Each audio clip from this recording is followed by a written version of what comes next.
Et c'est l'heure du dernier mot de la matinale, signé comme tous les matins Louise Éclante. Bonjour Louise. Bonjour Thomas, bonjour tout le monde. Alors je me suis souvent demandé pourquoi est-ce qu'on ne peut pas tester un appartement ou une maison avant de l'acheter, alors qu'on peut essayer une voiture avant acquisition ou on peut enfiler une robe avant de se ruiner.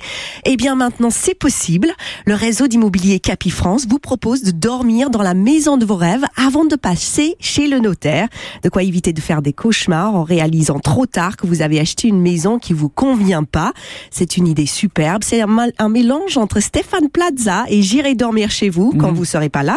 Oui, parce qu'il faut quand même que le propriétaire soit prévenu.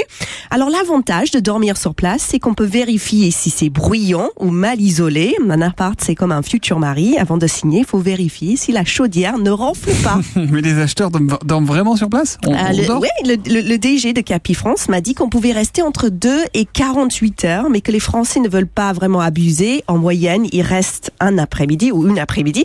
Alors que ce serait moi, je suis tellement curieuse que je testerai tout. Déjà, quand j'achète un lit chez Ikea, moi je fais la sieste dans le magasin. Les gens croient que je suis en exposition et que je suis suédoise. Alors pour un appartement, j'ouvre tous les placards, je vais dormir dans toutes les pièces et en plus, j'amène mon père, moi. Ouais, c'est un ancien garagiste, un maniaque qui va vérifier toute la tuyauterie de la salle de bain en alerte maximum, comme s'il était le garde du corps de Donald Trump. Et si papa trouve le moindre problème, au bout de 48 heures, il s'enfuit en courant. C'est son côté anglais, vous savez. Ils ont quand même testé l'Europe pendant 43 ans avant de dire « Oh, finalement, on n'achète pas. » C'est vrai. Heureusement, tout le monde n'est pas aussi méfiant que vous, ma chère Louise. Mais moi, je suis pas comme mon père. Si il reste longtemps sur place, c'est par méfiance, alors que moi, c'est par amour. C'est vrai que les Français sont formidablement hospitalières. Alors, la moindre des choses, c'est d'en profiter.